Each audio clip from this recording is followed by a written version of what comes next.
안녕하십니까.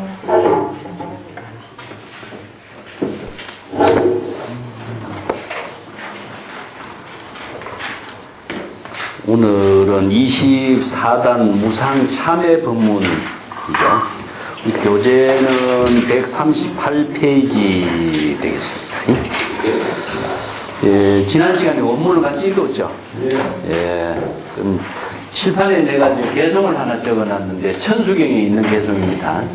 예, 저 참회문이 이제 우리가 무상 보살에게 수계에서 참회가 반드시 들어가는데, 참회는 우리가 불교에서 자각을 이루게 하는 실천 수행의 하나로서 이루어졌습니다. 그런데 이제 종교의식으로만 참회를 이렇게 많이 하고 있는데, 육조단경에서나 선에서는 자각을 이루는 참회문으로서 이제 제시하고 있어요. 그래서 무상이란 말이 붙습니다.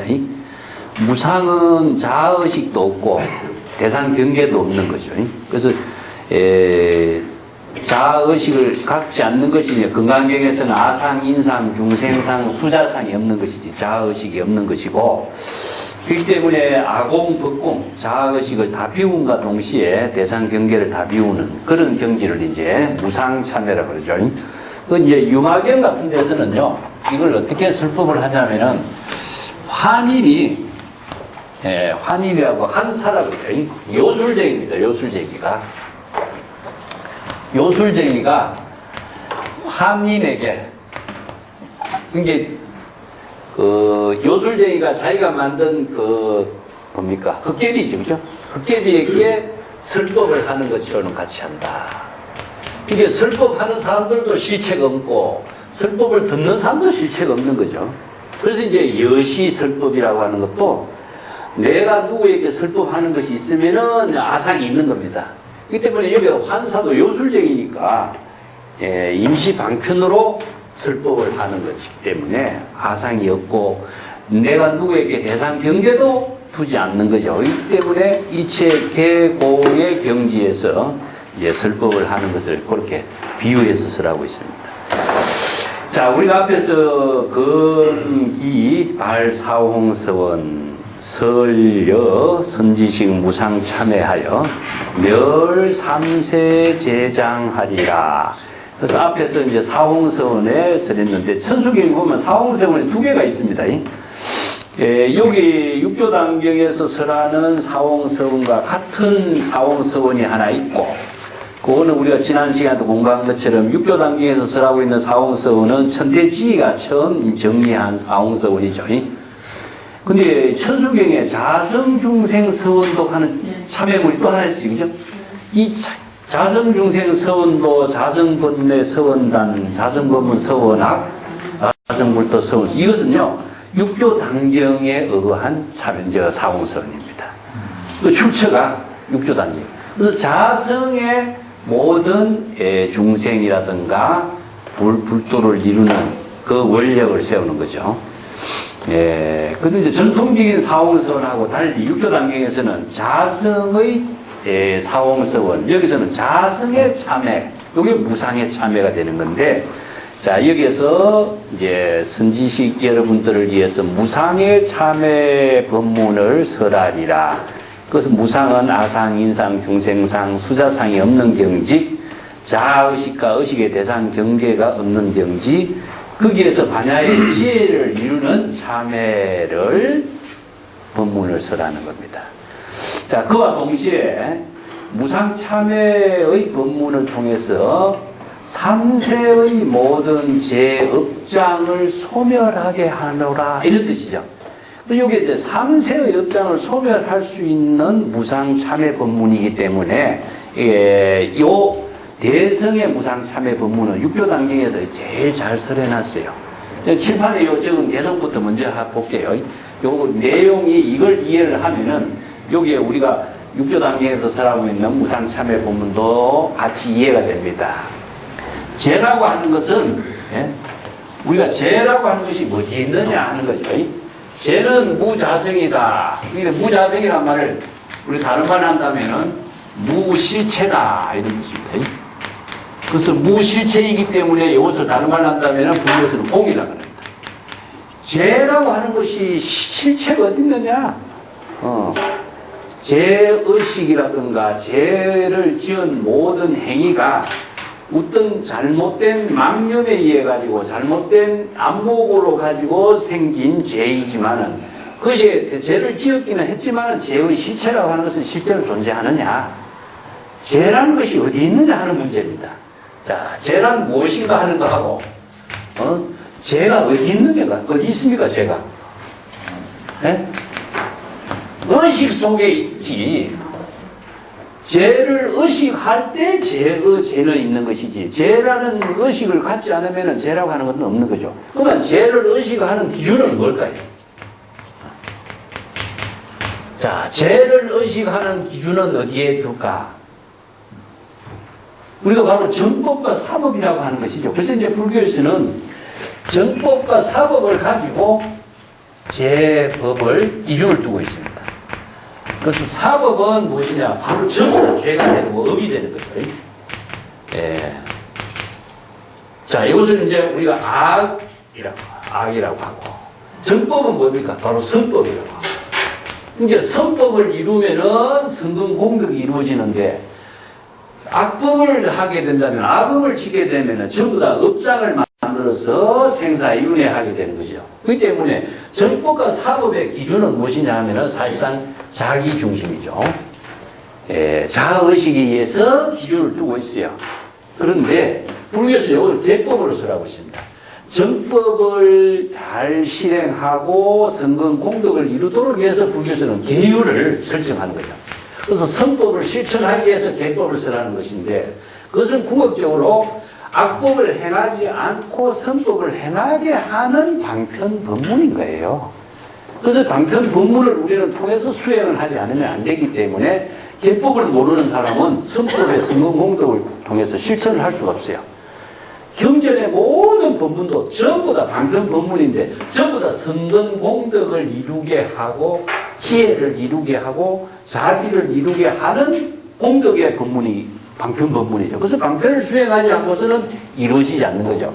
그래서 이제 정법을 기준으로 해서 모든 불법의 가르침을 설해놔서 죄라고 하는 것도 마찬가지입니다. 근데 죄를 우리가 짓는다 하는 것은 어떤 죄가 하냐면은 전부 다 이걸 업이라는 겁니다. 생사에 윤회하는 업은 전부 다 죄가 죄업이 돼요. 근데 우리 여기서 이야기하고 있는 죄는요, 사회적인 윤리적인, 사회에서 이야기하는 윤리적인 어떤, 죄를 말하는 것은 아니에요. 그거는 뭐냐면은, 사회에서 그 죄를 지으면 어디 갑니까? 거기에 대한 감옥에 간다든가, 벌금을 낸다든가, 거기에 대가를 치러야 되는데, 여기에 불교에서 이야기하고 있는 죄라고 하는 것은 자신의 의식 속에서 정법에 의한 판단 기준이에요. 그렇기 때문에 계법을 위반했다고 해서 누가 처벌을 해준다든가 이런 건 없죠. 근데 스스로 그거보다 큰 것은 뭐냐? 자기 스스로 악업에 의해서 자기 스스로가 일차적으로 불편하게 되고 또 생사망념 속에 업을 짓게 되고 또 평안함을 얻지 못하게 되고 지혜를 상실하게 되고 또 자신의 창조적인 삶을 보살도로 실행할 수 있는 모든 능력을 상실하게 되죠.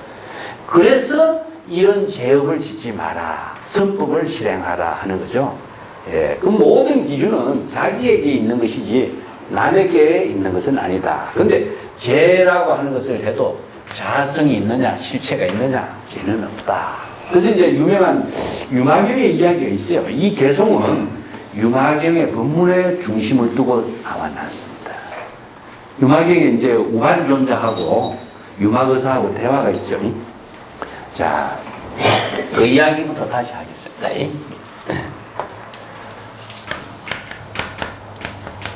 우발이존자는 계율에 뛰어난 사람이죠. 그죠? 그 부처님 제자 가운데서 시계 제일 우발이존자. 그래서 우발이존자가 이제 10대 제자 가운데 들어가죠. 그래서 우발이존자가 두 비구가 있었는데 이 비구가 한 사람은 이제 어떤 여인과 음행관계를 맺었다. 그래서 이제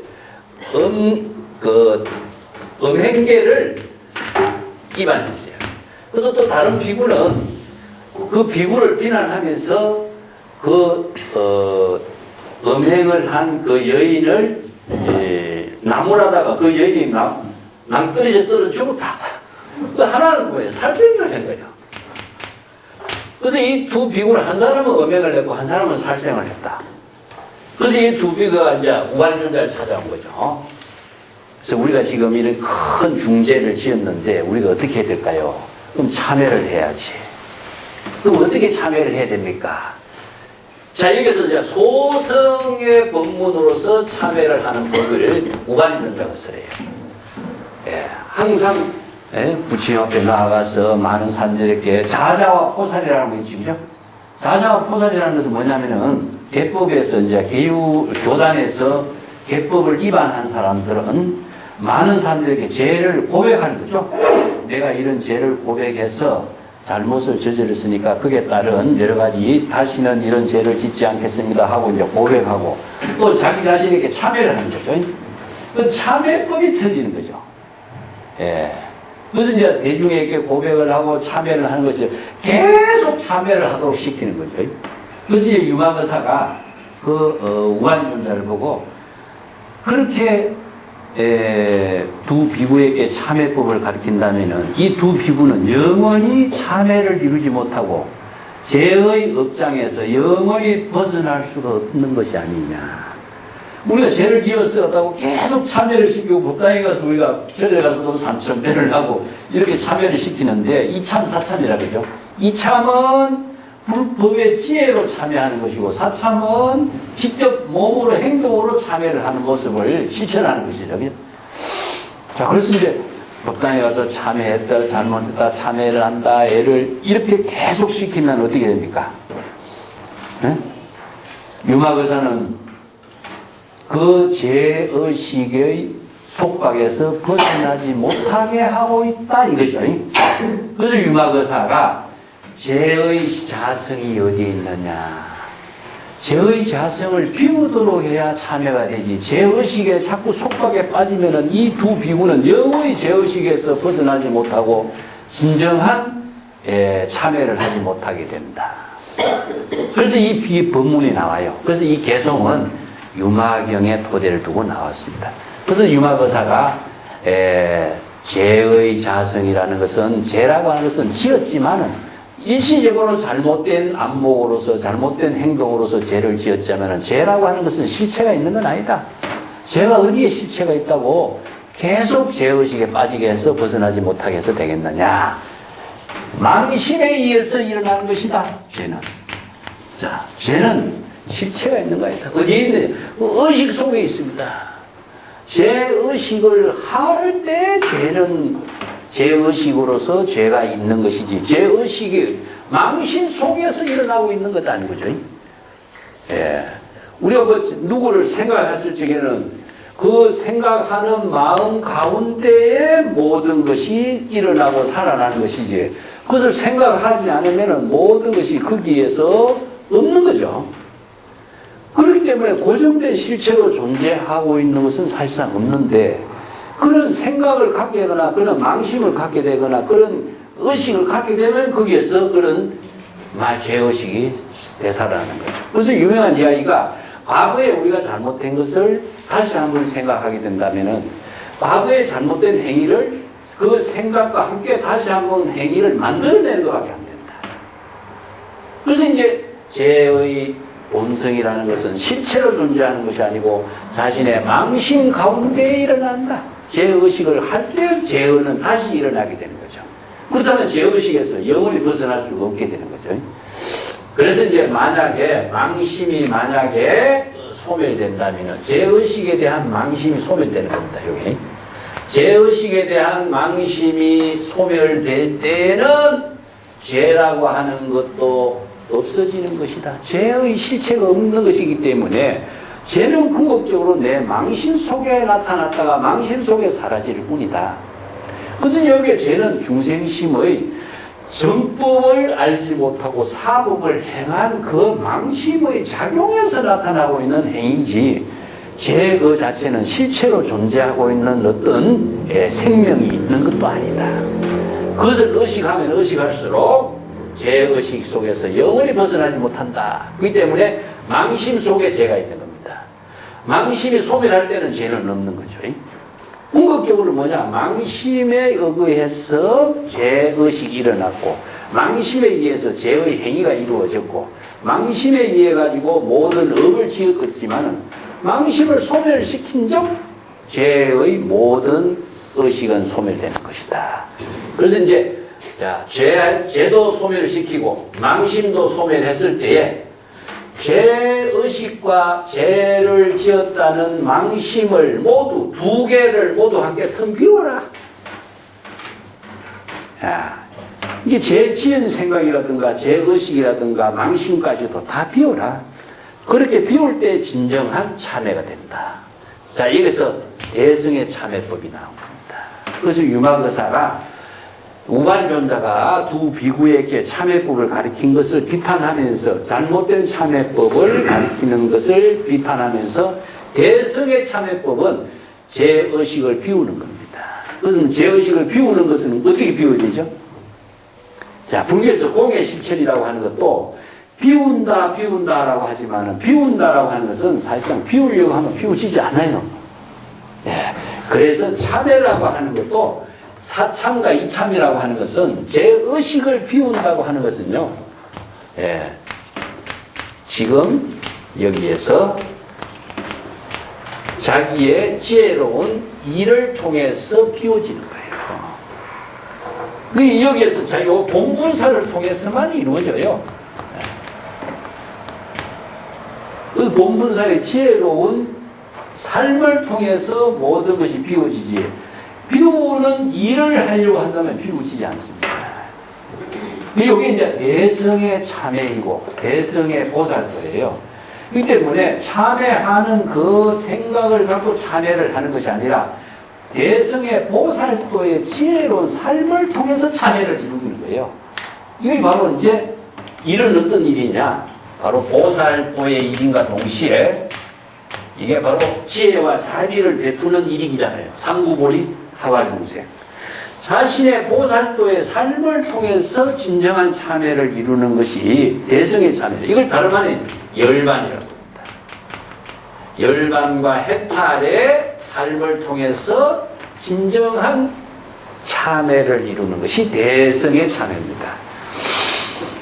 그것을 이제 요걸 잘 이해를 하면은 불교에서 이야기하고 있는 진정한 대성 보살도의 참회가 무상의 참회라고 하는 것을 알 수가 있어요.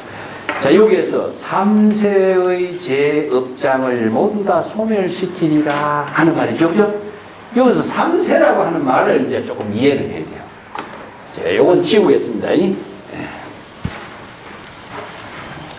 자, 불교에서 시간, 논하고 공간에 대한 그것을 이제 지난 시간에 내가 언급을 했습니다. 하나의 원상으로 이야기하는데 또 선은 시간이에요. 시간. 네. 자, 이 안에 공간은 무엇입니까? 바로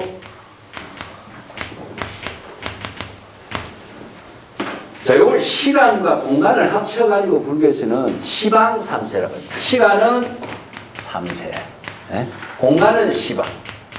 그래서 시방 삼세인데 이걸 다른 말로 한다면은 삼세는 지금이고 시방은 여기죠. 그래서 이걸 시방 삼세라고 그래요. 그래서 이 시방 삼세라고 하는 시간을 의식하는 사람은 누구냐? 자기입니다. 자기를 중심으로 해서 시방 삼세가 있는 것이지 시방 삼세가 따로 존재하느냐? 죄도 따로 존재하지 않고 시간도 존재하지 않고 공간이라고 하는 것도 존재하지 않습니다. 자, 이것이 어디에 있느냐? 전부 다 의식 속에 있어요. 자, 이걸 이제 불교에서 시간론적인 이야기는 제가 여러 번 했습니다만은, 생체의 시간하고, 자연의 시간하고, 의식의 시간, 인식의 시간하고, 물리적인 시간하고, 시간은 무척 종류를 다양하게 우리가 설정할 수가 있어요. 근데 무상이란 말 쓰죠, 무상. 예? 불교에서. 그래서 불체행이 무상이다 하는데 일체의 모든 존재는 항상 그대로 존재하지 않고 생명의 흐름, 생명 활동 속에서 존재하기 때문에 무상이라고 그래요. 그래서 생명 활동으로서만 존재하느냐? 연기의 관계 속에서 존재하기 때문에 생명이 시간과 함께 그래서 이제 불교의 이제 좀 차원 높은 철학으로 이야기한다면 시간은 생명이다 그럽니다. 우리들의 삶이 전부 다 시간과 생명을 나눌 수가 없는 겁니다. 시간 그 자체가 우리들의 생명이기 때문에. 그것은 무상이라고 하는 것은 시간의 생명작용 속에 이루어지고 있는 것을 무상이라고도 이야기해요. 그래서 시간은 존재하지 않습니다. 그런데 이 세계의 모든 존재들이 다 무상한 존재인과 동시에 무상한 존재이기 때문에 시간과 함께 생명활동을 하고 있거든요. 그것을 이제 자신의 모든 존재가 그 자체가 생명입니다. 그래서 모든 생명이 시간과 함께 작용하고 있어요.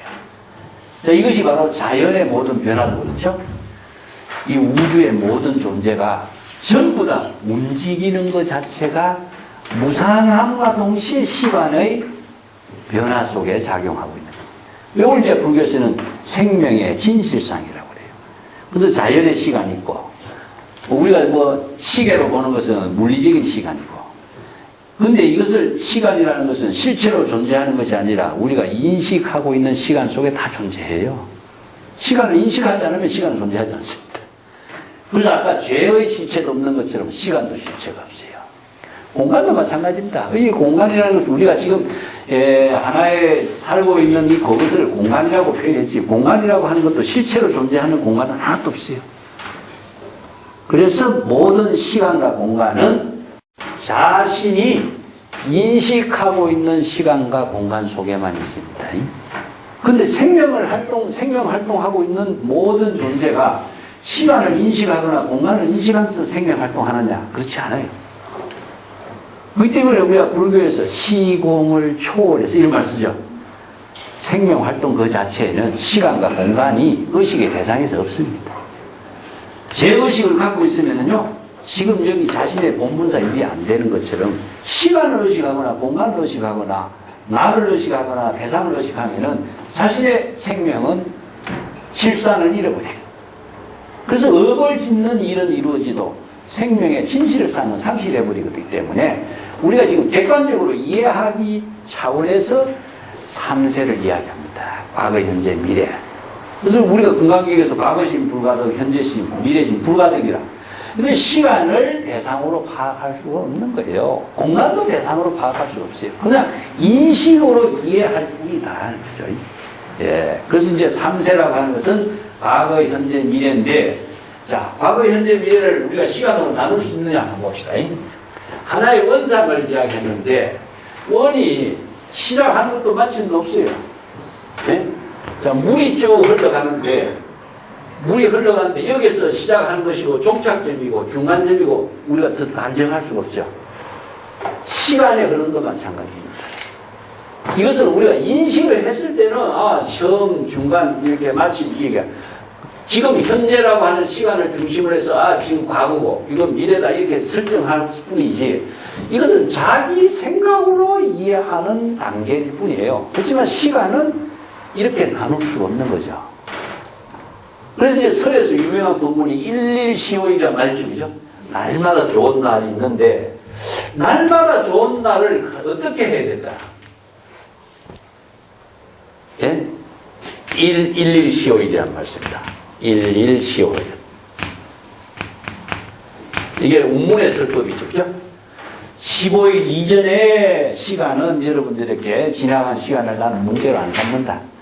그럼 15일 이후 지금부터의 여러분들은 어떠한 지혜로운 삶을 살아야 될 것인가? 정법의 안목을 가지고 바른 성공공덕을 이룰 수 있는 보살도의 삶을 살 수 있는 안목을 어떻게 해야 될 것인가? 여러분들이 자신의 안목을 제시하라. 이렇게 이야기하는데 아무도 제시를 안 해요. 그래서 운문이 자기 자신이 일일시호일이요. 이렇게 자기가 대답을 해요. 그래서 이제 저 말이 우리가 지금 날마다 좋은 날 되소서 이 말로 지금 사용하고 있는데 그 15일이라고 하는 것은 한 달의 중간 보름 부분이에요. 근데 한 달을 우리가 기준으로 따진다면 한 달은 하루가 모여서 한 달이 되는 거고, 하루는 24시간 모여서 하루가 되는 거예요. 이 시간을 나누면 그래요. 그렇지만 하루라고 하는 것을 기준으로 했을 적에 하루를 어떻게 설정할 수 있겠어요? 하루를 잘라낼 수도 없고, 하루를 다 잘라서 이것이 하루라고 말할 수가 없어요. 그렇기 때문에 궁극적으로 하루라고 하는 것은 말하지만은 지금이라는 시간, 찰나의 지금이라는 시간이 사실은 모든 시간인 겁니다. 그래서 우리가 일념적시 무량겁이라 그런 말을 써요. 일념이라는 가장 짧은 시간이 영원의 시간과 같다. 왜 같다고? 이것은 차이로서, 양으로서 같은 뜻이 아니라 일념의 시간이 바로 무량의 시간이라 불이라는 뜻입니다. 초발심이 정각이라고 하는 것도 불이라는 뜻이지, 그것을 다른 두 개가 같다는 말이 아니에요. 하나 속에서 이루어지고 있는 거죠. 그래서 다른 말을 한다면 영원의 시간 속에 지금의 지혜로운 삶을 사는 것이, 지금의 찰나의 삶이 영원의 삶을 우리는 사는 거예요. 그래서 시간은 나눌 수도 없고 쪼갤 수도 없는 거예요. 우리가 날마다 가지만 하루라고 하는 시간을, 통째로 하루를 잘 살 수 있는 시간을 우리가 어떻게 설정하겠어요? 궁극적으로는 지금이라는 시간 안에 하루의 삶을 다 사는 거예요. 지금이라는 시간 속에 영원의 삶을 사는 거예요. 그래서 영원한 무상 속에 지금의 지혜를, 진실된 삶을 사는 것을 불교에서는 지금이라는 시간 속에서 자신의 본분사를 이루도록 하는 거예요. 그래서 이제 다른 말을 한다고 어떻습니까? 지금. 자, 공간도 그래요. 시방삼계, 팔방, 시방, 상하, 온 우주의 삶이 지금 자신의 생명과 하나 된 삶이 되는 거예요. 그것을 대상으로 만드는 삶이 아니라 온 우주의 생명과 자신의 생명은 여기에서 함께 이루어지는 거죠.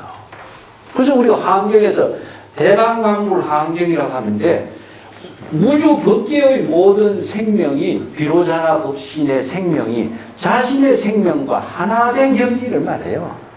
다른 말 한다면 지금 여기에서 자기의 본분사의 일을 통해서 우주 법계의 삶을 우리는 사는 겁니다.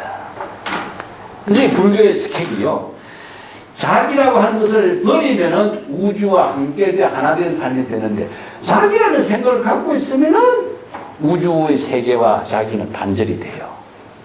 그래서 여기서 무상이라는 말을 썼죠, 그죠? 자의식을 비울 때에 3세의 업장을 소멸하는 겁니다. 과거, 현재, 미래, 또 시방산세, 일체의 모든 업장을 한꺼번에 다 소멸시킬 수 있는 그 법을 쓰라고 있습니다. 자, 그 밑에 우리가 업장 소멸이라는 말 쓰죠. 그래서 참회를 한다든가 업장을 소멸한다든가 하는 법은, 오늘 우리가 아까 내가 개성을 쓴 것처럼 이걸 우리가 바르게 알지 못하면은 업장 소멸을 할 수가 없어요. 예. 업장 소멸을 통해서 자신이 지혜를 이루는 보살도의 삶을 지혜롭게 살게 하는 힘을 부족하는 것을 말하고 있습니다. 대사은 선지식이요, 육조 해는 대사가 대중에 있게 말했습니다. 여러분들, 전념, 후념, 건념에 염념, 불피, 우미염이 종전, 악행, 일시, 자성, 약재면은 적시 참회요. 자, 여기에 이제 참회법을 구체적으로 써내놨습니다. 여기서 전념, 후념, 건념이 있죠, 그죠? 요거는, 자, 일념으로서 이제 시간을 이야기합니다. 여기 이제,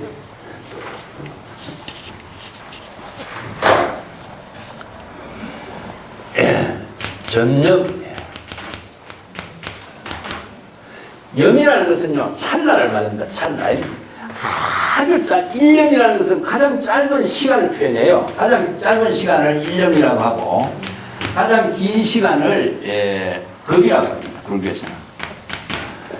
그래서 1년 즉시 무량겁이라고 쓰는데, 이거는 영원의 시간이고, 이거는 측정할 수 없는 가장 짧은 시간인데 그 가장 짧은 시간이 무엇이냐? 우리의 한 생각 잠깐 망념이 일어나는 한 찰나의 망념이 일어나는 것은 이것은 측정할 수 없는 시간이에요. 영원의 시간도 측정할 수 없고 1년의 시간도 측정할 수 없어요. 그래서 이것은 의식 속의 시간입니다. 의식 속에 일어나는 시간의 개념을 불교에서는 1년 즉시 무량겁이라고 해요. 그래서 이 의식 속에 일어나는 시간을 망념으로 일어나는 시간인 것이지 그 시간이 실제로 존재하는 시간은 아니거든요. 이걸 1년의 시간을 전념, 자, 금념, 후념 이렇게 차례가 차례예요. 이게 1년과 전념과 금념과 후념의 차이라는 것이 얼마나 시간이 이게 측정이 단위를 할 수가 없어요. 측정할 수가 없어요. 그래서 여기 이제 금념이라고 하는 것은 현재, 네? 지금이라는 것입니다.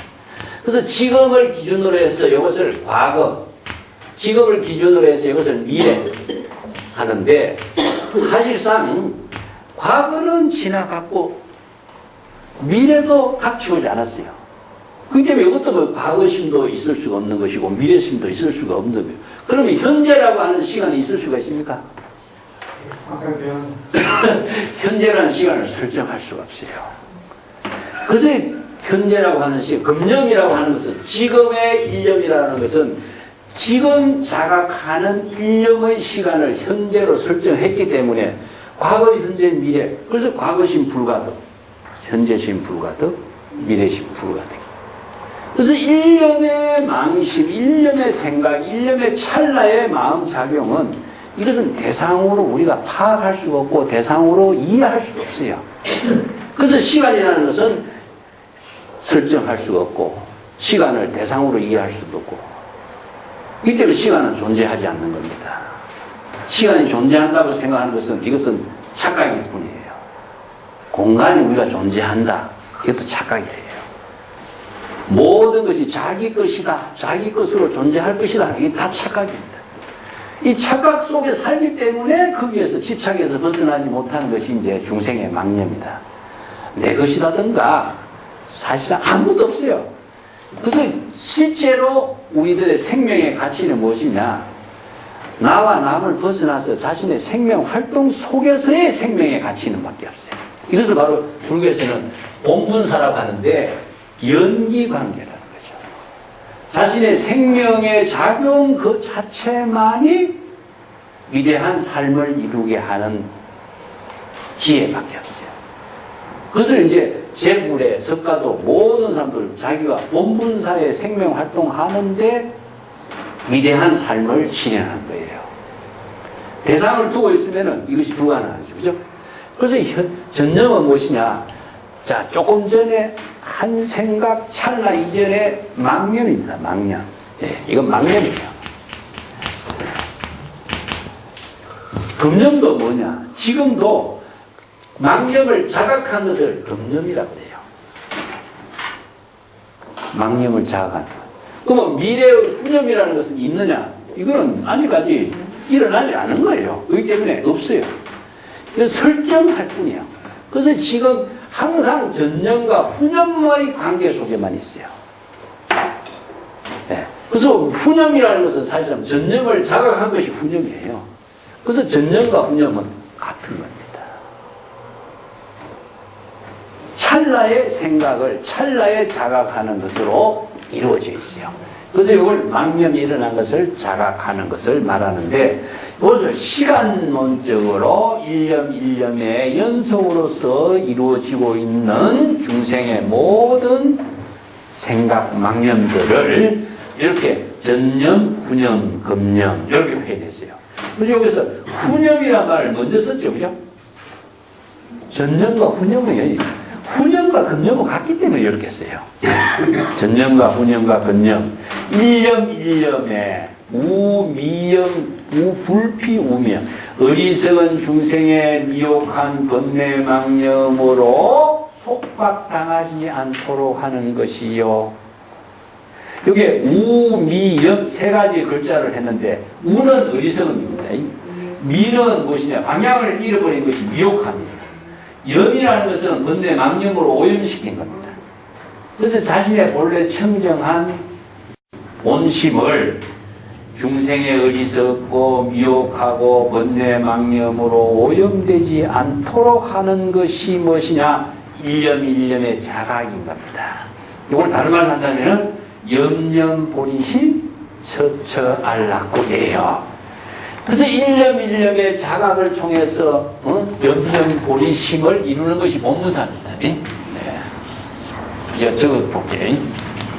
염념보리심. 보리심은 발심이죠, 그죠? 네. 자, 발심은 뭐라고 했습니까? 망념을 자각하는 것이라고 했죠, 그죠? 초발심은 찰나의 망념을 자각하는 겁니다. 이게 염념보리심. 자, 처처안락. 지금 여기 있는 곳, 이것은 시간이고, 이거는 공간입니다. 처처안락.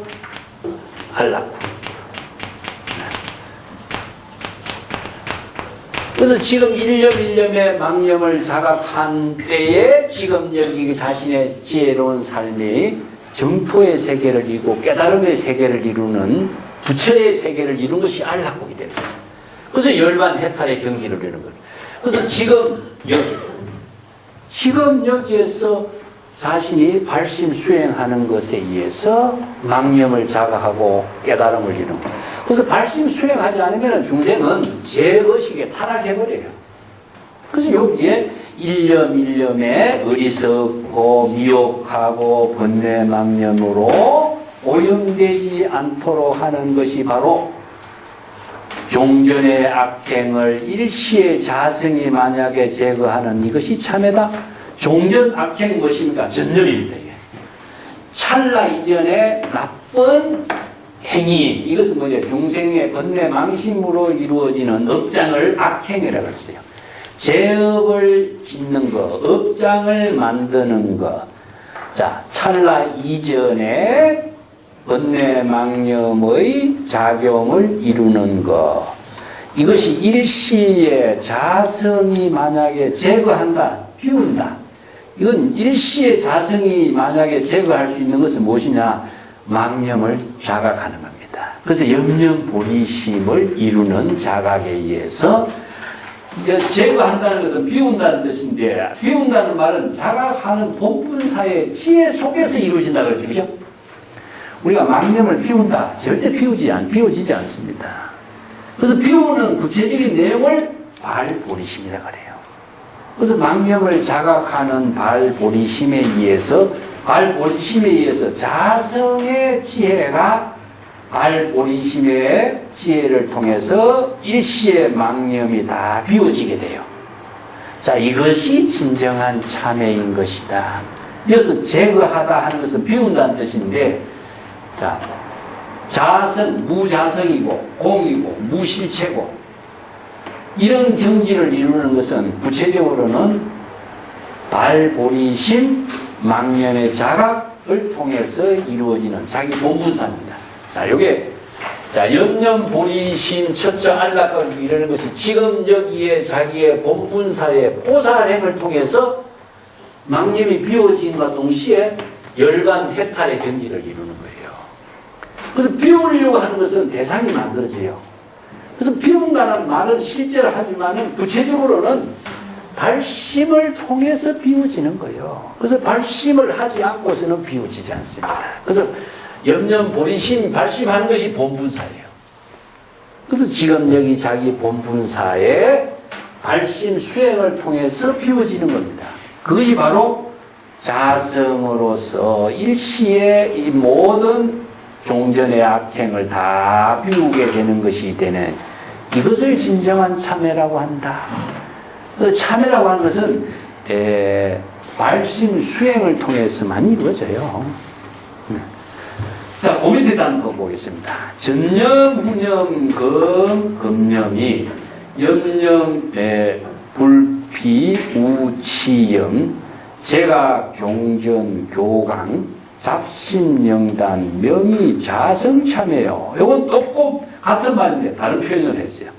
전념은 찰나 이전의 번뇌 망념을 후념 자각하는 지금의 마음으로 염념 일념에 중생의 어리석고 또 무치하고 번뇌망념으로 물든 경지를 다 받지 않고 제가 종전의 교강을 모두 다 제각한다. 교는 무엇이냐면은 거짓입니다. 이 거짓. 근데 이 거짓은 어떤 것이냐 하면은 남을 거짓하는 것이 아니고 중생의 번뇌 망심으로 자신의 진여의 본성을 거짓하는 거예요. 이게 번뇌 망념이 일어나면은 번뇌 망념의 작용이 자신의 진정한 진여의 지혜를 상실하게 하죠. 그래서 이걸 거짓이란 말을 써요. 이게 이 업을 짓는 것은 남을 대상으로 짓는 것은 아닙니다. 그리고 광은 무엇이냐? 속이는 겁니다. 그래서 진정한 진여 본성의 지혜로 작용하는 것을 작용하지 못하도록 하는 것이기 때문에 이것은 자기 자신의 망념이 진여 자성을 거짓으로 망심으로써 진심을 속이는 것이에요. 이게 업을 짓는 것이 다 그래요. 망심이 진심을 속이고 망심이 진심을 거짓되도록 만들어버리고 또 바보스럽게 만드는 행위를 이렇게 표현해놨습니다. 예, 그래서 잡심을 영원히 차단하고 잡심은 무엇이냐? 잡다한 번뇌 망심을 영원히 차단하는 것이죠. 예. 그래서 잡심을 영원히 차단하는 것을 이름하여 자성의 참회라고 한다. 자, 이런 표현을 쓰는 거죠. 예. 이걸 다르게 표현하면요. 자, 중생의 번뇌 망념은 잡다합니다. 이게 복잡해요. 잡다하기 때문에 이것을 무겁다고 이야기합니다. 그래서 중재업장이라는 말 쓰죠. 이것을 중재업이라고 써요.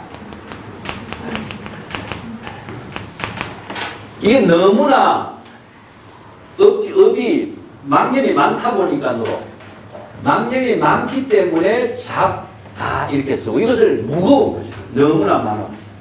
그래서 이제 중생의 망념이 이렇게 표현돼요. 이것을 망념을 텅 비우는 것은 무엇이냐 하면은 진심이 되죠. 청정한 진심은 잡다한 것이 없기 때문에 이것은 가볍다 그럽니다. 망념이 다 비워졌잖아요. 그래서 이거 경안이라고 해요. 진심은.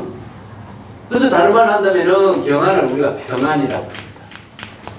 그래서 가볍고 평안함을 이루는 것이 뭐냐? 열반의 경지라고 해요. 그래서 무겁고 많기 때문에 중생은 그 업장의 무게에 눌려가지고 괴로움을 당한다 이런 표현을 쓰는 거죠. 예, 뭐 세월의 무게 앞에 이런 말도 쓰죠, 그죠? 이게 수없이 많은 잡다한 일이 많으면은 그것이 많고 무거워서 자신의 업에 짓눌려가지고 자신의 본심의 생명 활동을 할 수 없게 되는 표현을 이렇게 하는 거죠. 자, 이것이 뭐냐? 오염되는 겁니다. 예. 오염되고. 무겁고 잡다하기 때문에 미혹해 방향을 잃어버려요. 어느 방향으로 가야 될지 몰라. 이게 숲속에 빠져가지고 길을 잃어버린 겁니다. 이게 미혹하고 오염되고 무겁고 잡다한 표현이에요. 그래서 진심은 무엇이냐? 일체의 무거운 것을 가볍게 되고 평안하게 되고 자, 여기에서는 길이 너무나 복잡해서 몰랐는데 여기서는 일로 하나의 길밖에 없어요. 열반의 길은 일로밖에 없어요. 이게 불이문이다. 길이 한 길뿐이기 때문에 여기서는 헤맬 일이 없죠. 그렇기 때문에 단순해. 이게 순일무잡이라든가 진여라든가 이런 말은 하나밖에 없는 겁니다. 하나밖에. 그래서 여기서 헤맬 일이 없는 거죠. 그래서 여기에 진심으로 가게 하는 거예요. 이런 표현들을 그래서 이제 쓰고 있습니다. 그래서 이게 잡심을 영원히 차단한다 하는 것은 이 잡심이니까 잡다하고 복잡하고 무겁고 미혹하고 오염된 자신의 망심을 다 여기서 차단하는 것이죠. 이 차단하는 길은 무엇입니까? 바로 전념을 자각하는 겁니다. 염념 보리심이죠. 망념을 자각하는 초발심에 의해서 일체의 잡심을 차단하고 이것이 바로 진정한 자성의 참회가 된다고 한다. 그래서 자성중생서원도 이런 말도 마찬가지입니다. 진여 자성으로 진정한 참회를 하는 것이요. 그래서 자성은 일체 번뇌망념이 다 비워진 경지에서 참회의 지혜를 하는 거죠. 또 한 구절도 있습니다. 전념, 후념, 검념이 염념, 불피, 저역염이니 제가 종전 질투심이요 자성약제 적시 참회다. 자, 이 세단 마지막 구절은 앞에 이전의 번뇌망념을 자각하는 후념과 검념으로서 이렇게 망념을 자각하는 일념일념의 본심을 통해서 이런 말이죠. 불피 저역염, 저역이라는 말은요, 원래 저역은 전염병을 저역이라고 그랬는데, 여기서는 질투하고 시기하고 하는 여러 가지 그 중생의 망념을 저역염이라고 그래요. 저역은 시기 질투하는 것이고, 염은 번뇌 망념으로 진여 본심을 오염시키지 않도록 하는 거죠. 그리고 제가 종전 질투심, 자, 찰나 이전의 번뇌 망념으로 남을 시기 질투했던 중생의 망심을 제각 모두 텅 비우고, 비우는 것도 자각을 할 때 비워지는 겁니다. 이제 망념을 자각하고 이전에 잘못된 생각을 정법의 지혜로 자각할 때에 비워지는 거죠. 그래서 발보리심을 하지 않고서는 비워지지 않습니다. 그래서 염념보리심이란 말이 일념일념에 자각하는 발보리심이 다 비우게 지는 거예요. 자성에서 일체의 잘못된 중생의 망념을 모두 다 제거할 때, 비워질 때에 이것이 진정한 참회다. 그래서 죄라고 하는 말은 제가 공과 같은 말로 표현했죠. 그죠? 죄는 비우려고 하는 것이 아니라 망념을 자각할 때 비워지는 것을 말합니다. 자, 이렇게 세 가지 참회를 이상 삼창 했습니다. 이 참회하는 법을, 진정한 참회법을 세 번 세 번 이렇게 자신이 소리를 내서 자신이 참여하는 소리를 스스로 또 자각하는 이러한 구체적인 실천을 하는 게 이게 이참 사참이 됩니다. 이참은 뭐죠? 정법의 지혜로 참여하는 것이고 이것을 세 번 참여하는 구체적인 행동을 할 때 사참이 돼요. 그래서 이참 사참으로서 진정한 참회를 이루는 실천이 이루어진 겁니다. 여기서 삼창을 해요. 그래서 이제 세 번에 하는 이유는 자각하는 힘을 확실하게 스스로 확립하는 그런 이제 운동 실천이라고 할 수 있죠. 자, 공유대도 한번 보겠습니다. 선지식이요, 하명참회요. 자, 참회란 말을 구체적으로 이제 정의합니다. 무엇을 참회라고 하는 것인가? 이게 중국인들의 하나의 문장의 기술 방법인데 참자하고 해자를 나누어요. 하자를 해서 해석한 겁니다. 참이라고 하는 것은 종신 부작이요. 종신은 이 몸 있는 그대로 영원히 그런 표현입니다. 여기서 몸이라고 했지만 몸과 마음은 항상 함께 하기 때문에 종신은 이 내 몸과 마음이 영원히 이런 말입니다.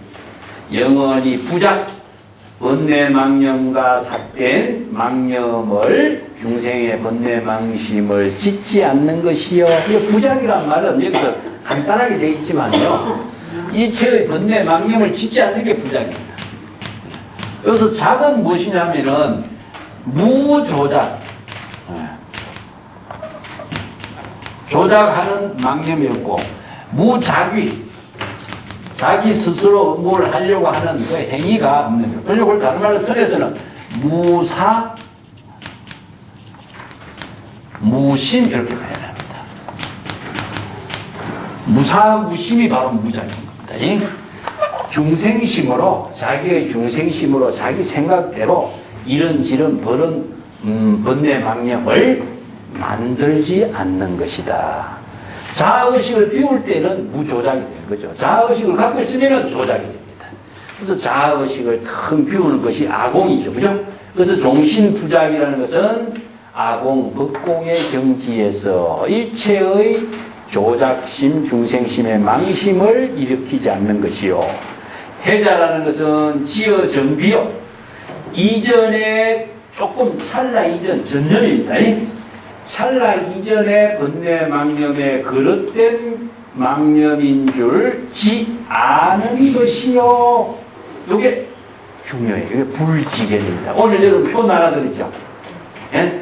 그거 이제 한번 봅시다. 제가 이것 때문에 오늘 프린트를 해서 가져왔습니다. 불지견이 얼마큼 중요한가.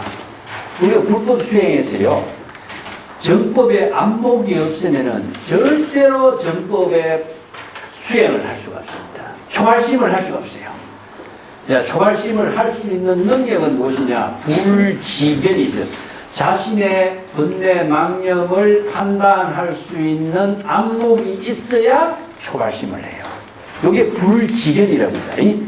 여기서는 전비, 이전, 찰나 이전에 일념에 거듭된 번뇌 망념이라는 사실을 자신이 정법의 안목으로서 바르게 아는 겁니다. 알게 됐을 때 망념을 자각하는 것이죠. 그래서 이 문장을 제가 먼저 볼게요. 악업은 항상 악업으로서 항상 자신의 망념을 여의지 않고 중생심으로서 악업을 짓고 있으면서도 제불 앞에서는, 부처님 앞에 가서는 항상 입으로는 바로 참회한다고 이렇게 말을 하는 사람이 많은데, 이렇게 입으로 참회한다고 하는 사람들은 이익될 게 하나도 없다. 보통 이제 중생의 모든 실상을 이야기하는 거죠. 그죠?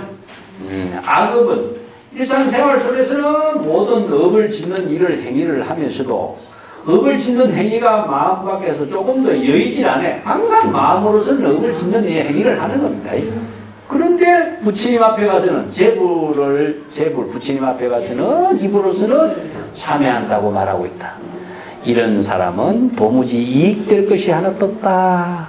이익이라는 말은 무엇이냐면은 이제 세간에서 하는 이익하고 틀립니다. 이것은 불교에서 이야기하는 이익은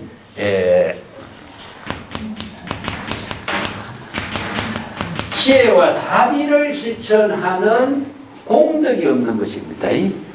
이익이란, 이것이 요익이란 말입니다. 이런 말 쓰는데, 청익, 요익 이런 말 씁니다. 설에서는 청익이라든가 아니면은 중생을 다 이익되게 한다는 말을 요익이라고 해요. 이 말이 어떤 뜻이냐 하면은, 청익은 고성을, 훌륭한 선지식을 모셔서 많은 제자들에게 법문을 청하는 것을 청익이라고 해요. 법문을 듣고 깨달음을 이루면 뭐가 생기죠? 바로 지혜와 자비의 공덕이 이루어지죠. 그래서 성공 공덕을 이루는 이익을 부족하도록 하는 것이 청익이고, 요익이라는 것은 중생을 구제하는 보살행을 하는 것을 요익이라고 해요.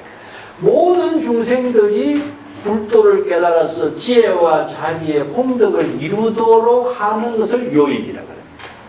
그래서 이제 세간에서 하는 이익은 명리를 추구하는 이익이지만, 불도에서 이익이라고 하는 것은 보살행을 통해서 지혜와 자비행을 공덕을 이루게 하는 것을 요익이라고 합니다. 그래서 도무지 이익이 없는 행위다. 내가 지금 이 남종 동교의 법문에서 무상의 참회의 법문을 설하고 있는 가운데 영단부작, 영원히 중생의 번뇌망심으로 조작하고 자기성을 갖고 망념을 짓지 않는 것을, 이것을 이름하여 진정한 참회라고 한다. 그래서 참회라고 하는 것은 사실은 공덕행을 통해서 참회가 되는 거예요. 아까도 내가 유마경 이야기했지만은 참회합니다. 아무리 떠벌리고 행동을 해도 자기의 의식의 업장 속에서 벗어날 수가 없어요. 참회한다는 생각만 아무리 가만히 보세요. 참회하는 망념의 의식에서 못 벗어나요. 그래서 그거보다는 보살행을 함으로 해서 지혜와 자비의 공덕행을 통해서 진정한 참회를 하는 것이 자기 자신에게도 이롭고 일체의 모든 중생에게도 이롭게 되는 거죠. 그래서 중생에게 공덕행을 해양하는 참여를 하는 것이 대성의 불교입니다. 그래서 우리가 열반의 경지를 이룬다. 자기 자신도 평안하고 지혜와 공덕을 이룬과 동시에 일체 중생에게도 요익, 지혜와 자비의 공덕을 함께 나누는 보살동이 되기 때문에 이것이 진정한 참여가 되는 거죠. 그래서 대성의 참여하고 소성의 참여가 어떻게 다릅니까? 소성의 참여는 대상을 벗어나지 못하고 대성의 참여는 일체 중생과 함께 공덕을 해양하는 참여가 되는 겁니다. 이게 달라요. 그것이 이제 대성법하고 소성법의 차이라고 할 수 있는 겁니다. 오늘 표 나눠드린 가운데에 이걸 조금 간략하게 같이 정리를 제가 해보려고 합니다. 우리가 지금 대오와 대각을 나눴죠, 그죠? 표에 보면은. 제가 이제 정전이나 의록을 많이 보면서 이게 깨달음의 구조를 여러 가지로 설명을 하는데 이것을 정리를 해본 겁니다. 법문을 듣고 은하대오 이런 말 하죠, 그죠? 육조단경에도 나오고 있습니다. 공인의 설법을 듣고 육조해능이 그 법문을 듣는 순간 은하대오 이런 말도 나오죠, 그죠? 그 다음에 개오 이런 말 하죠. 개오. 아니면 법문을 듣고 여시 설법을 여시 아문 이것도 뭡니까? 개오입니다. 그래서 문도 문법 전부 다 같은 말인데 이런 깨달음은 무엇이냐? 불법의 대의를 부족한 깨달음이에요. 정법의 안목이 부족된 깨달음입니다. 이걸 이제 중국 사람들은 이걸 해오 이런 말 썼어요. 화음종에 징만이라든가 규봉종밀 같은 사람은 해오 이런 말 씁니다. 이 해오는 무엇이냐? 불법의 대의를 깨달아서 정법의 안목이 부족된 경지를 말해요. 자, 이걸 바로 이제 선에서는요, 심지가 열렸다든가 정법의 안목이 열렸다든가 이런 말씀입니다. 우리 이제 그 밑에 내가 위에 딴 해오 줄려 보면은 열의 실지 실견 유불능 이런 말씀 여기 건강경에도 나오죠, 그죠? 열애가 모두 다 알고 모두 다 본다는 것은 뭘 알고 뭘 볼까? 아는 것은 중생의 모든 번뇌 망념을 아는 것입니다. 보는 것은 무엇이냐? 중생의 번뇌 망념을 정법의 안목으로 판단해서 볼 수 있는 거예요. 자, 이것은 의사 선생님이 환자가 왔을 적에 환자의 병이 무엇인가를 정확하게 보고 진단하는 능력을 말해요. 자, 의사가 환자를 병을 진단하지 못하고 처방을 내릴 수가 없죠. 이것이 바로 개오입니다. 정법의 안목입니다. 이게 불지견이에요. 그런데 왜 불자를 붙였느냐? 중생으로서는 이런 지견이 안 나와요. 중생은 이런 지견이 나올 수 있는 힘이 없기 때문에 부처의 지혜로만이 이 지견이 나와요. 그래서 불지견이라고 법화경에서 이제 불지견으로서 계시오이 정법을 계시하는 거죠, 그죠?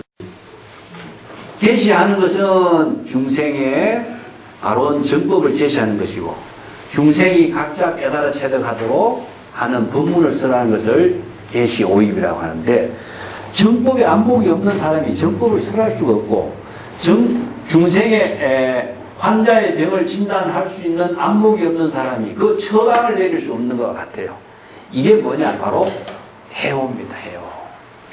이걸 선에서는 정법안장이라고 합니다. 자, 이런 정법안장이 있어야 그 밑에 시각이라고 하는 동그라미 치는데 있죠, 그죠? 시각이 기실론에서 시각, 공각, 불각 세 가지 논리 체계, 구조 체계로 가지고 불교의 수행 체계를 정리해요. 이 대성기실론 체계 그래서 뛰어나요.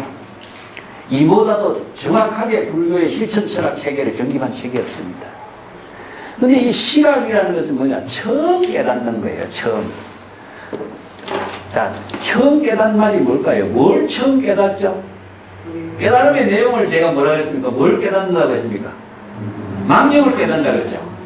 망념을 처음 깨닫는 거예요. 망념을 처음 깨닫는 것은 궁극적으로 다른 말로 한다면 불지견이 있어서 내 마음의 병, 마음의 망념을 스스로 진단하는 것을 시각이라고 합니다.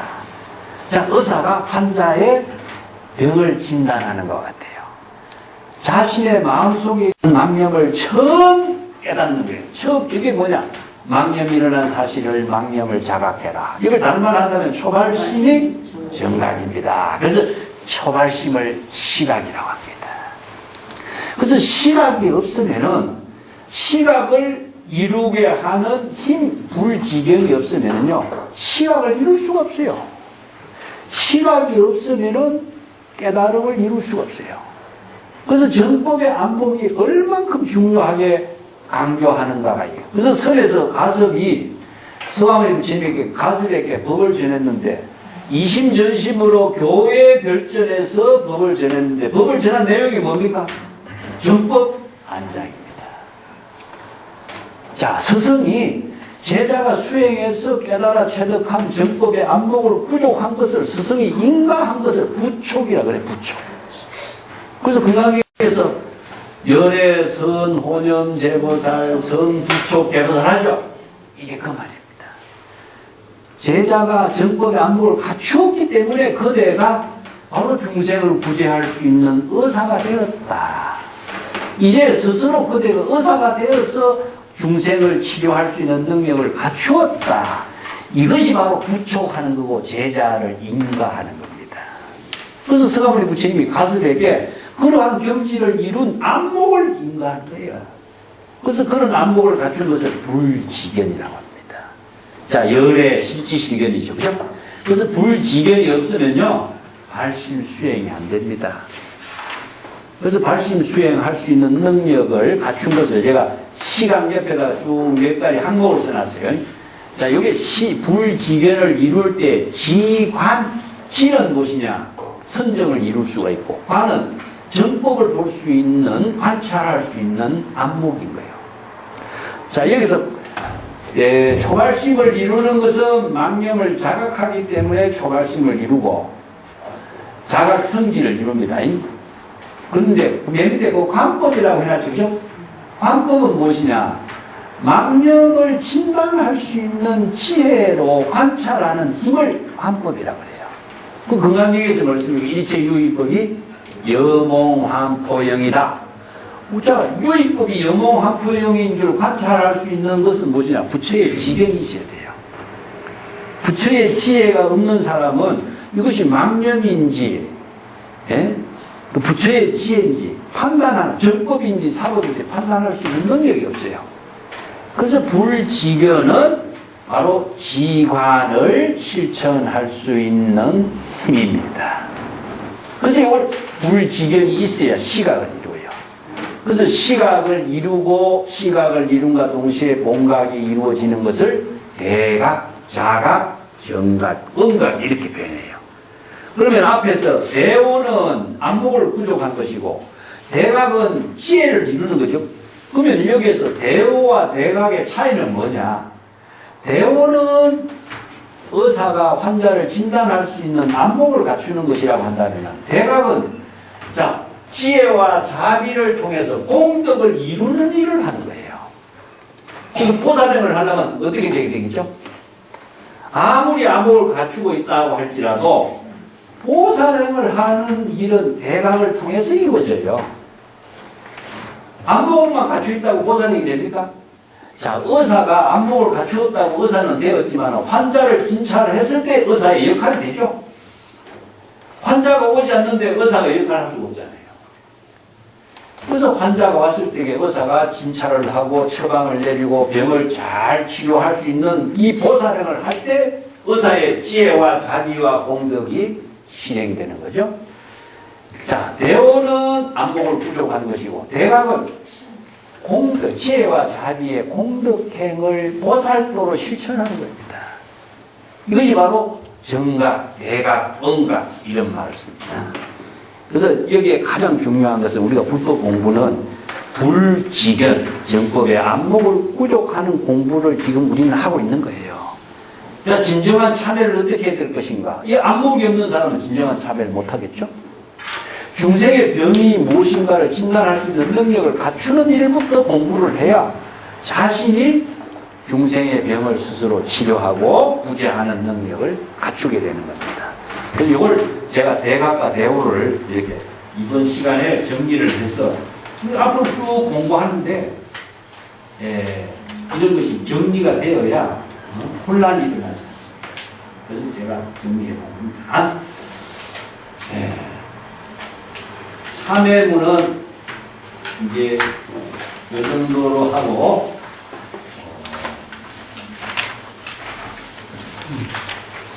질문 있으면 질문하셔도 좋습니다. 다음 단은 25단이 무상 3기 의에 그러면 요게 요 한 단이 이제 보살기를 마쳐요. 앞에서 이제 불법성 삼보에 기하는 것부터 시작했죠. 그죠? 불법성 삼보에 기하는 것, 사홍선을 하고 참회를 하고 지금 여기서는 3기 의에 같이 한번 읽어보겠습니다. 그러면 143페이지입니다. 자, 내가 먼저 읽을게요. 25단 무상 3기계를 설하는 부분입니다. 금기 참회이 여선지식 수무상 3기의계 대사은 선지식이여 비각 양족존 비정 이욕존 비정 중중존 종금 이후 침불위사 갱불기 삼위외도 원자 삼보 자리 정명하소서 선지식 해능 건 선지식 귀자성 삼보하니 불자각야 법자정야 성자정야 자심기각 삼위불생 소욕지족이요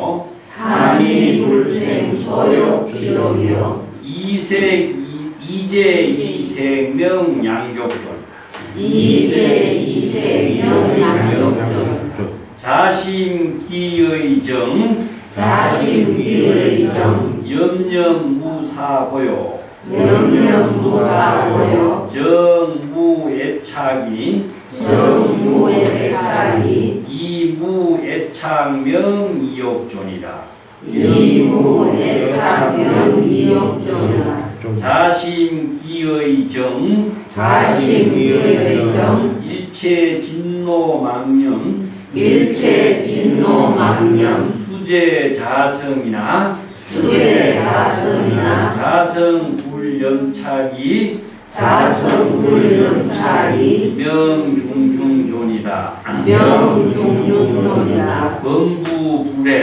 범부불에 종일지일 수삼기의계 야근귀불 불제하처 야불견 부리면 정무속이라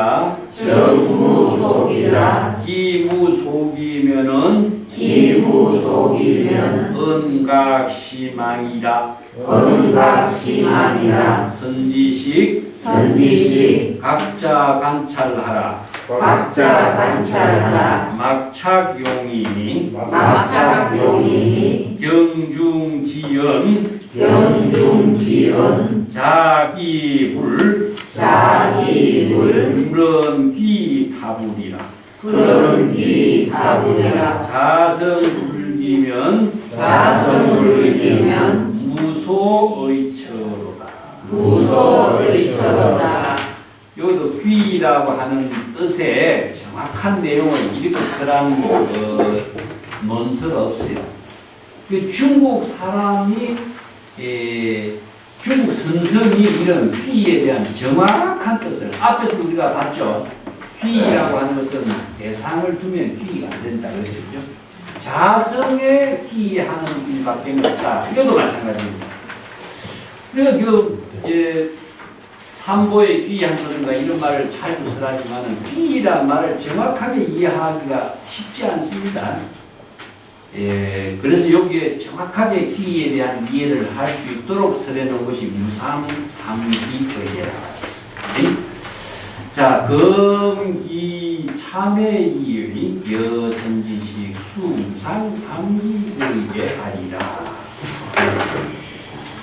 앞에서 이미 참회에 대해서 무상 참회에 대해서 설법에 마쳤는데 이제 선식 여러분들에게는 이제부터 무상 삼기예를 수계하도록, 이 수라고 하는 것은 수여하다, 수계하다 그런 의미를 씁니다. 예. 그렇죠. 숫자라는 말을 같이 써요. 이걸 손수변을 붙일 수도 되고 그냥 이걸 안 붙여도 돼요. 이걸 이제 수계 같이 씁니다. 그래서 우리가 계법을 준다 이렇게 부여하다 이런 말인데 사실은 계법이라는 것은 자서 자수 자도 이렇게 표현해요. 자, 뭐냐, 자기 스스로 서원을 세우고 자기 스스로에게 계법을 수여하는 겁니다. 그 다음에 자기 스스로가 자기 스스로를 자각을 통해서 자기 스스로를 제도하는 거예요. 자, 여기서 남이 제도해 주는 거 없죠. 그럼 앞에 그런 일례는 무엇이냐 하면은 이게 보통 우리가 보살계를 수계할 적에 3, 4, 7정이라고 그러는데 세 사람은 이제 계법을 교수아사리, 또 정계아사리, 또 교수아사리 이렇게 합니다. 이 아사리라는 것은 이제 보성이라는 표현이죠. 그래서 세 분은 정계아사리는 계법을 설하는 사람이고 교수아사리는 계법에 대한 내용을 자세하게 설명하는 사람입니다. 그 다음에 정명하는 법사 7명이 7사가. 그래서 이제 보살계 수계하다 보면은 3사가 앞에 있고 뒤에 7사가 이렇게 쭉 앉아있죠. 이게 뭐냐, 의식이죠. 이 의식이라고 하는 것을 통해서 계단의 특징은 무엇이냐면 계단을 만다라고 합니다. 이거 뭐냐면 청정하게 하는 것이에요. 모든 잡된 번뇌 망념이라든가 삿된 모든 욕망을 다 떨쳐버리는 곳이 계단이거든요. 그래서 여기서 개는 진정하게 무엇이냐, 아까 얘기했잖아요. 개의 특징은 선악의 입장이기 때문에 지양문하고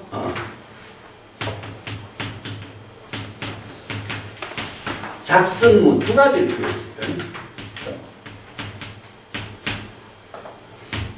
개의 근본이라고. 지악은 무엇이냐면 모든 악업을 짓는 것을 방지하는 것이고 모든 성근 공덕을 이루도록 하는 거예요. 그래서 이제 불교에서 이야기하면 이걸 이제 십성계 10가지 십성계라고 표현해요. 십성계가 이제 우리가 5개 있고 10개가 있죠, 그죠? 그걸 십성계라고 하는데 10가지의 가장 기본적인 계법을 10가지로 하는데 10가지의 성근 공덕을 이룰 수 있는 계법이다. 그래서 십성계인데 십성계를 실천함과 동시에 악은 방지하게 되고 선은 이루게 돼요. 그래서 이제 계법이 전부 다 성근 공덕을 이루게 하는 방편법문이죠.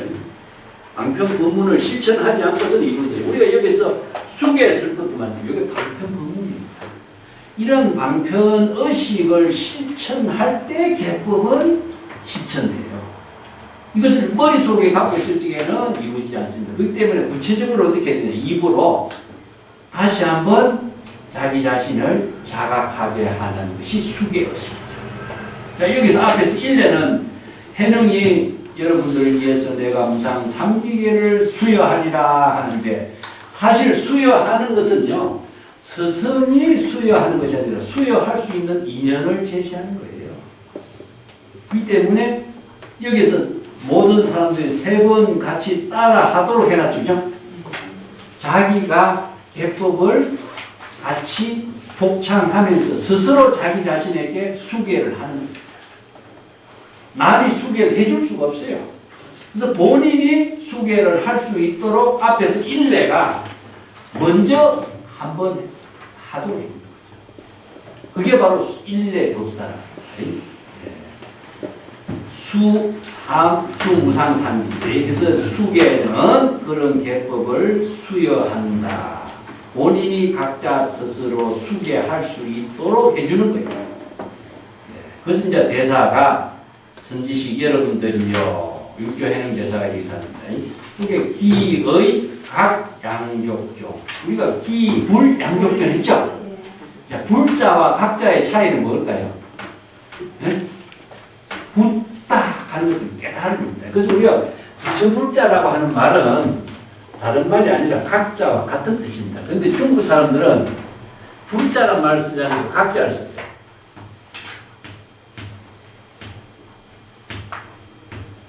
이게 부탁하는 것은 깨달음이라는 뜻입니다. 이걸 다른 말로 한다면 보디예요.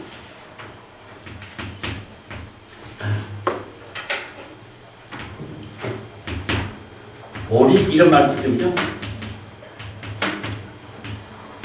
우리가 보리란 말도 먼저 깨달음입니다. 그래서 붓다도 깨달음. 깨달은 자, 이걸 붓다 각자예요. 그죠? 우리 이제 중국 사람들은 이 불자를 쓰는데 이 불자라고 하는 글자에는 아무런 뜻이 없어요.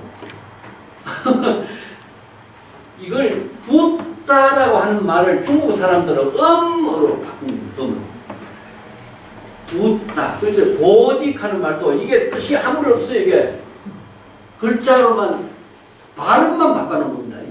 붓다라고 하는 말을 부처 불자로 음사해 놓은 거예요. 근데 우리가 이 부처 불자가 뭐가 있는 것처럼 생각하잖아요. 그래서 이 부처 불자의 의미가 없기 때문에 각자로 바로 써버립니다. 진정한 내용을 다르게 파악하도록. 귀의 각 양조. 그럼 여기서 귀는 무엇이냐? 깨달음에 바치는 거지 아니요? 자신이 깨달음의 경지를 이루는데 이거하다. 그런 뜻이죠. 자신이 여기에서 귀, 각, 양족종 하는 말은 스스로 깨달음을 이루어서 양족종, 양족이라는 것은 지혜와 자비가 부족된 위대한 이대한 분이라는 뜻이죠. 이대한 여기서 우리가 존이라는 것은요 최상 절대의 존재를 존이라고 그래요.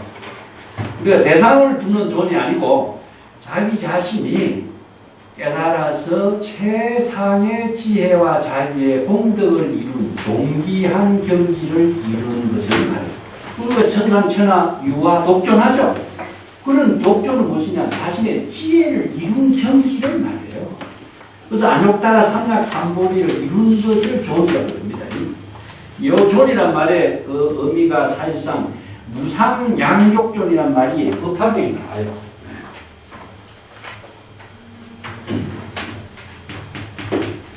무상양족존.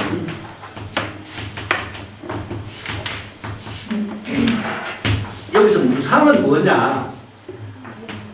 자, 안욕따라 삼약삼보리가 무상인 겁니다.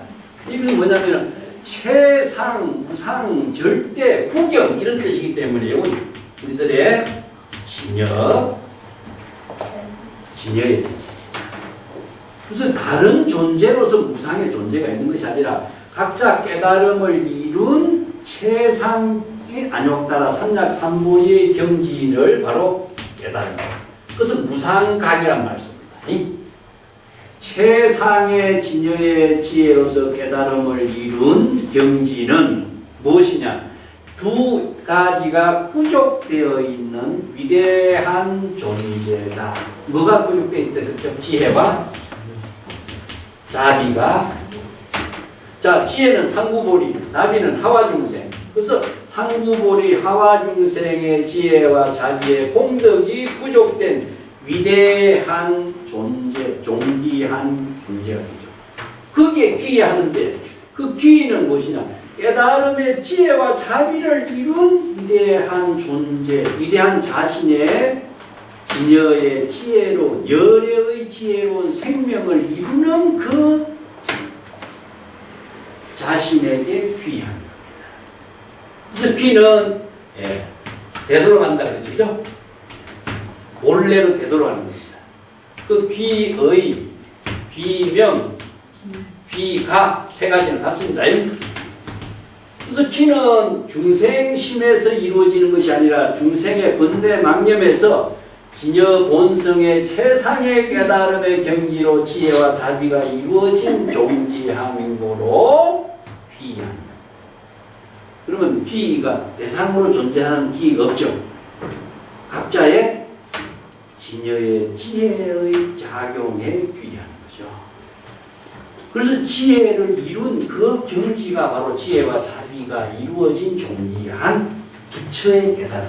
우리 이제 자각한다, 아까 표현해 자각한다면 시각에서 본각으로 갔죠? 시각에서 본각으로 간 것을 귀라고 합니다. 그 표를 다시 한번 보세요. 자, 표를 보면 제가 시각에서 본각으로 가는데 귀라는 글자를 해놓고 바바라고 써놨죠. 그죠? 자, 이게 귀입니다. 자신이 진정한 깨달음의 귀를 이루게 하는 것은 시각에서 본각으로 가는 것이 귀가 돼요. 그래서 본각에서는 뭐가 부족해 있습니까? 바로 무상의 지혜와 자비의 공덕이 부족된 경지가 바로 정각, 원각, 공각, 묘각, 대각 같죠? 그래서 이걸 귀각, 양족존이라고 합니다. 다르게 본다면 발심수행에서 깨달음을 이루고 지혜와 자비를 이루는 그 경지가 바로 귀각, 양족존입니다. 그래서 불교는 자각의 종교예요. 이 깨달음을 통해서 모든 덕을 부족하고 지혜와 자비를 이루고 상구보리 하와중생을 이루게 하는 그 경지를 귀각, 양족. 그래서 귀이란 말을 다른 데 두면은 항상 대상 경계에 기이하게 돼요. 자, 이렇게 무상삼기계를 이렇게 정확하게 써내놓은 법문이 없어요. 그 육조 단계의 이런 점으로서 중국 불교의 굉장히 획기적인 일을 하는 겁니다. 그 뒤에 내가 나중에 설명하겠습니다만 이런 법문을 써난 것이 최초로 써난 법문의 경계는 어디에 있느냐? 화엄경 정행품이 있습니다. 제가 뭐 뒤에 145페이지 한번 볼까요? 145페이지. 3기에 내가 주석을 달아놓은 것이 있죠. 거기 쭉 내려가보면 화엄경 제6권 정행품의 3기계를 쓰라고. 이게 최초입니다. 불교 경전 가운데서 3기계를 이렇게 써내놓은 것이 이게 최초예요. 자, 그거 한번 읽어볼까요? 제가 먼저 읽어보겠습니다. 같이 한번. 자기의 불, 방언 중생, 체해대도, 발무상의, 자기의 법, 방언 중생, 심익경장, 지혜여해, 자기의 성, 방언 중생, 통미대중, 일체무예. 자, 요게 전부 다 자기의, 자자가 들어있죠? 스스로의 깨달음의 경지인 부처에 귀의합니다. 이게 외부가 아니에요. 그래서 자성의 부처에 귀의합니다. 똑같습니다.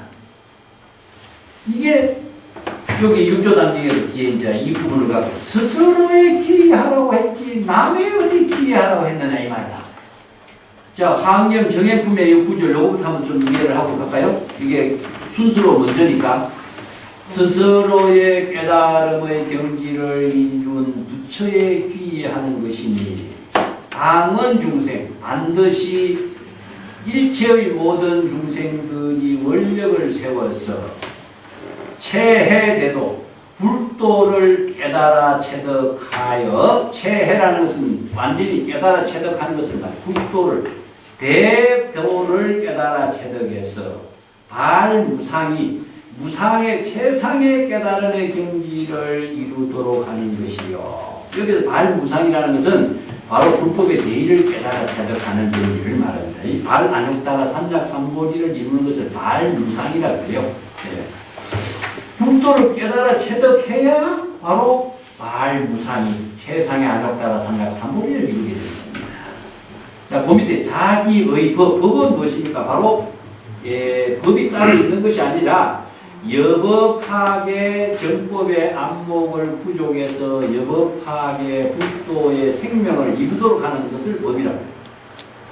자, 스스로의 불도의 깨달음의 법을 이루도록 하는데 기하니 반드시 모든 중생들이 원력을 세워서 깊이 경장을 기침이 깨달아 체득하는 것.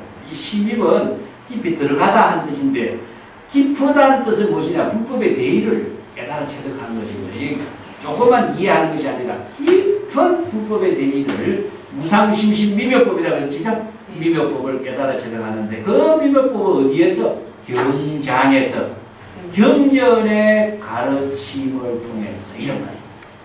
경전의 방편분문의 가르침을 통해서 그 경지를 체득하여 지혜를 부족하는 것이 바다와 같은 지혜를 부족하도록 하는 겁니다. 이 바다가 얼마나 넓고 깊으냐 이거죠. 그죠? 여기서 무상심신 미묘법을 바다에 비유한 거예요. 여기에 정법의 안목이 부족된 거예요. 이 정법의 안목이 부족되지 않고서는 여법 수행과 여법한 깨달음을 이루지 못하기 때문에 그렇습니다. 자기의 성 스스로 성가에 기하는데 이 성가는요. 비구라든가 뭐 이렇게 비군이라든가 이런 성이 아니고 대선 보살성입니다. 대선의 보살성은요. 비구 비군이를 나누지 않아요. 원력을 세우면은 모두가 대선의 보살성입니다. 그래서 이제 비구 비군이의 성가가 교단의 성가가 아니라 불도를 이루는 원력을 세운 성가예요. 그래서 일체의 모든 원력을 세운 보살 성가를 말합니다.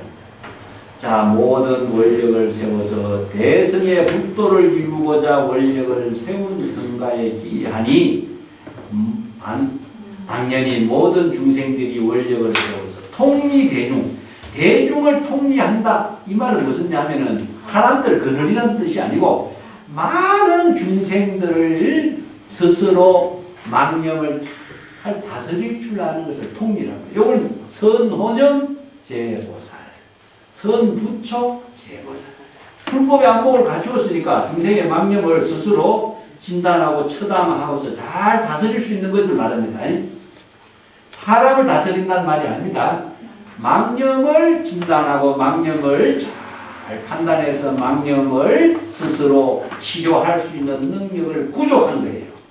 이것이 바로 성가로서 일체의 망념을 잘 다스려서 일체의 모든 대상 경계에 무예자재한 경지를 이루도록 하는 것입니다. 무예자재는 어디겠어요? 바로 망념을 잘 다스려서 망념의 장애를 받지 않는 것이 무예자재죠. 그죠? 이게 부처의 지혜를 가지고 중생의 병을 진단해서 중생의 병을 치료를 해서 일체의 중생의 장애의 망념을 받지 않는 경지를 이루는 것을 바로 대성보살 성가라고 해요. 그래서 이제 십지보살은 어떻습니까? 망념을 자각해서 수문각 시절 인연에 따라서 깨달음을 이루어서 중생을 제도하는 능력을 갖출 때 바로 보살이 대성보살의 경지를 이루었다. 그렇습니다. 그래서 보살이 중생의 번뇌 망념을 다스릴 수 있는 능력이 있어야 보살이라는 거예요. 그런 경지를 이루도록 하는 것을 보살성가라고 합니다. 그래서 보살성가가 사람과의 화합을 하는 것이 아니라 망령을 잘 다스리고 진찰하고 치료할 수 없어서 자기 마음을 화합하게 하는 겁니다. 화합이라고 하는 것은 대인과 화합이 아니라 망령을 잘 다스려서 망령을 잘 치료해서 화쟁을 이루는 화쟁. 그래서 이제 화쟁이라고 쓰는데 망령을 전부 다 다스려서 진단해서 치료해서 망령이 일어나지 않도록 잘 보살피는 겁니다. 이걸 다른 말로 한다면요. 선혼연 재보살. 그래서 불태전의 경지입니다. 자기 스스로의 번뇌 망념에 타락하지 않는 경지가 바로 열의 선혼연 재보살, 선부촉 재보살 이런 말 쓰죠. 그래서 불태전의 경지를 이름으로 해서 망념에 타락하지 않고 업장을 짓지 않는 경지가 되죠. 그렇기 때문에 이것은 지혜와 자비를 이룰 수 있는 능력을 갖추을 때 가능해요. 그런 경지가 바로 성가에 시기하는 것이지 사람의 관계를 화합한다든가 남과 화합한다든가 이게 성가가 아닙니다. 그래서 소성의 성가와 대성의 성가가 내용이 달라요. 자, 요걸 설에서 뭐라 했냐면은 바로 보임이라고 해요. 보임. 보임이란 말 들어봤죠? 예. 자, 번뇌 망념에 타락하지 않는 불태전의 경지를 보입니다. 이걸 또 다른 말로 하면 성태상량. 성스러운 지혜를 잘 양육한다 이런 말씀입니다. 번뇌 망념에 타락하지 않고 성스러운 부처의 지혜를 잘 키우고 키워나가는 그 힘을 바로 발심수행, 보살도의 수행 이렇게 해서 성태장, 중국 선성들이 만들어낸 말이에요. 이런 말. 이 설에서는 불태전의 경지, 바로 선혼연 선부촉의 경지인데 중국 선성들은 저것을요 잘 보임할 줄 안다, 모구행을 할 줄 안다. 소를 잘 치료, 소가 남의 풀밭에, 남의 곡식밭에 들어가지 않도록 잘 다스릴 줄 안다. 이게 바로 모구행이거든요. 자, 불태전의 경지, 모구행, 보임, 성태장량 이런 말로서 보살도를 실천할 수 있는 것을 성가를 이룹니다. 이 환경에 이게 삼기회가 불교의 삼기회에서는 최초입니다. 그래서 이 구절을 토대로 해서 육조단경의 삼기회를 지금 설해놓고 있어요. 그래서 요 삼기회와 육조단경의 삼기회를 같이 이해해요. 143쪽에 다시 넘어가볼게요. 귀정이욕전이요. 여기서 이욕이라는 것은 모든 중생의 욕망을 전부 다 여인 경지입니다. 그래서 법은 사람이 여인 것이 아니라 법이 여인 있어요. 법은 무엇입니까? 모든 생명의 근원이죠. 진여의 모든 생명은 중생심으로 오욕망이라든가 모든 차별 대상 경계가 여인 경지에서 생명 활동을 해요. 그래서 여법 수행이 이루어집니다. 그래서 여기에 욕은 욕망입니다. 욕망은 자아의식에 따른 중생심이고, 그것은 이제 가상, 인상, 중생상에 따른 욕망이기 때문에 이런 욕망이 다 여인경지, 즉 아공, 법공이 되어야 여법학의 진여의 지혜로운 생명의 작용이 생명활동해요. 이런 경지가 법이 따로 있는 것이 아니라 진여 그 자체가 여법학의 생명활동하는 것은 법이라고 합니다. 그 중생심에 망념이 있으면 진여 그 자체가 여법학의 생명활동이 불가능하거든요. 그래서 그 진여의 지혜로운 생명이 일체 중생이 욕망의 여인 경지를 세상의 종기함에 기한다. 비정중중전이요. 정이라는 것은 청정이라는 말을 쓰죠. 이건 정은 무엇이냐? 일체 번뇌 망념을 다 여인 경지. 자, 이런 중생의 번뇌 망념을 청정하게 한 경지에서 가장 중생 가운데 종기한 존재가 된 진여의 지혜에 기합니다. 그래서 중중조는요, 중생 가운데에서 가장 종기한 경지를 이룬 청정한 진여의 생명에 기한다. 그런 의미예요. 이런 말들이 참 어렵죠. 이 문장이 쉬운 말이 아닙니다. 귀란 말 자체만 해도 어려운데 이게 각 이런 말을 쓰죠. 그죠?